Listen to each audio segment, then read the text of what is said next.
The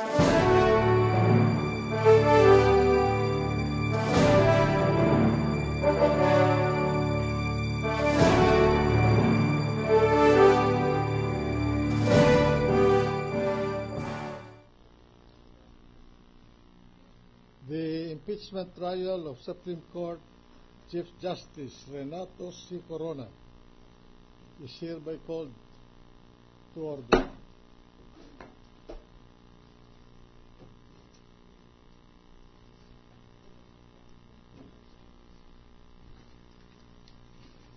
We shall be led in prayer by Senadora, jurist of the International Criminal Court, Senator Miriam Defensor Santiago.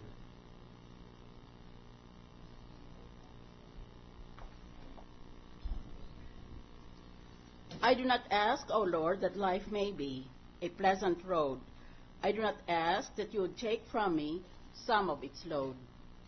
I do not ask that flowers should always spring beneath my feet. I know too well the poison and the sting of things too sweet. For one thing only, Lord, dear Lord, I plead, lead me aright. Though strength should falter, and though heart should bleed, through peace to light. I do not ask, O Lord, that you should shed full radiance here. Give but a ray of peace that I may tread without a fear.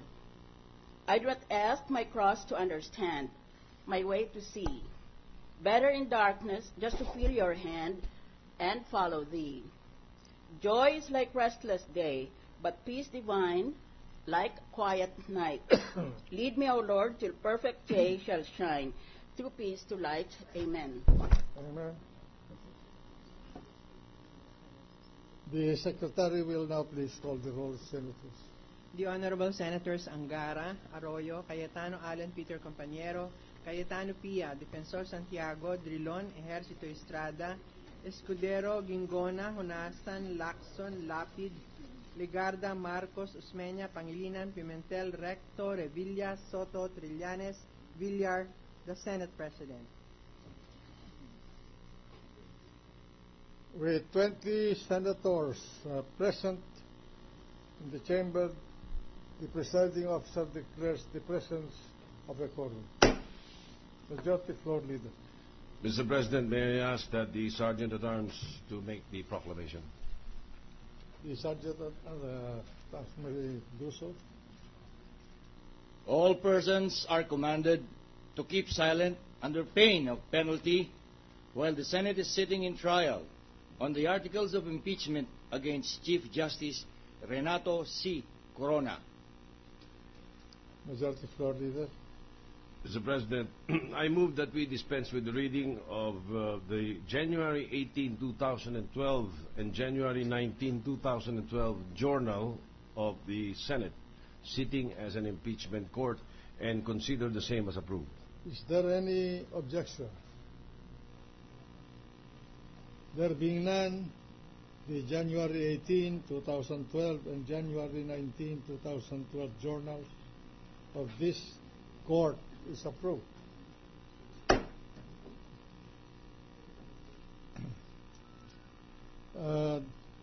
Let us now call the impeachment case against the Chief Justice of the Supreme Court.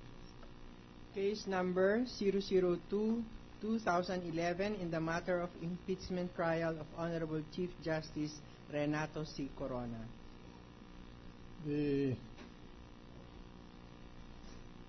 Mr. President. Majority Floor Leader. Thank you, Mr. President. May we ask the parties and or their respective counsel to make their appearances, enter their appearances. For the prosecution. Yeah, good afternoon, Mr. President and members of the Senate. For the House of Representatives prosecution panel, same appearances. Noted. For the defense. Mr. President and the members of this impeachment court, good afternoon. The same appearance for the respondent, the Honorable Justice Corona, Your Honor. Majority Floor Leader. Thank you, Mr. President. Before the business for the day, may I ask that or move that we recognize Senator Gregorio Honasan for a clarification. The gentleman from Sorsogon, Senator Gregorio Nasan. Thank you. Thank you, Mr. President. Mr. President, I only have one clarificatory question from both the defense panel and the prosecution. Mr. President, I am of the opinion that the purpose of these proceedings, and before we proceed, is to render justice, to strengthen our justice system, applying the rules of court and the rules of evidence, due process. My question basically is, as far as the prosecution and the defense are concerned, are we still adhering to the principle or the rule that we are assuming, or the presumption of innocence is a principle or a rule that we are applying here? Mr. President, it is important to me as a senator judge, and I think it is equally important to the rest of our people that this be explained properly as a starting point, so that at the end of the impeachment trial proceedings, we will be able to render a verdict according to our best lights. That is my only question, clarificatory question. Is the gentleman addressing this to the prosecution panel and the defense panel? That is correct, Mr. President. I'm asking a response. I'm requesting for a response from both the defense panel and the prosecution panel. Are we still adhering to the presumption of innocence as a basic rule and principle that is enshrined in no less than our Constitution? That's the only document I have been reading so far. The head of the prosecution panel may respond. Yes, thank you, Mr. President. For the prosecution, we believe in that doctrine of the presumption of innocence. So whether it's an impeachment proceeding, or even in other proceedings, we adhere to that, Your Honors. For the defense? My answer, Your Honor, is yes, we should adhere to the rule on due process, Your Honor, because irrespective of the kind of the proceedings, the nature thereof, the fundamental rights or respondent pursuant to the Constitution is still obtained, Your Honor. We cannot deviate from observing the rule on due process, Your Honor, and due process entitles the respondent to a presumption of innocence, Your Honor.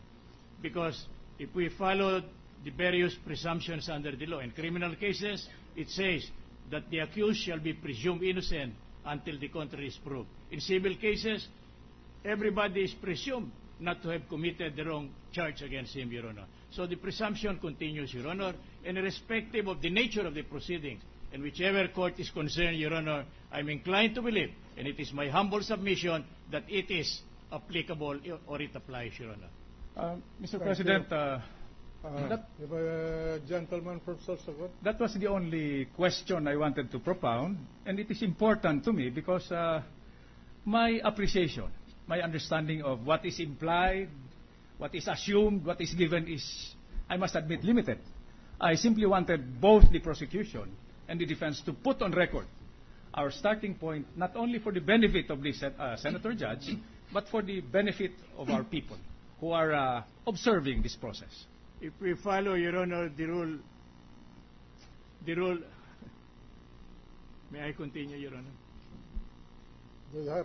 Do you want to add to your comments? Because I thought the Honorable Senator Judge would like us to expound on the theory that we have made, Your Honor, or the submission we have just announced. We wanted to state, Your Honor, We will take that up at a later date. Are you referring to your motion? To the motion of the defense? No, Your Honor, Or please. is it relevant to the inquiry of the gentleman from Sorsogon? I thought it was proper for us to respond to the inquiry of the Honorable Gentleman from Sorsogon, Your Honor. That's why I'm asking permission if we may be allowed to continue with our discussion on the particular point. Mr. President, Yes. I don't think it is necessary for the defense counsel to expound on that answer. It is clear enough as it is, and I thank both the defense counsel and the counsel for the prosecution. Mr. President, Thank you. Thank you then, Mr.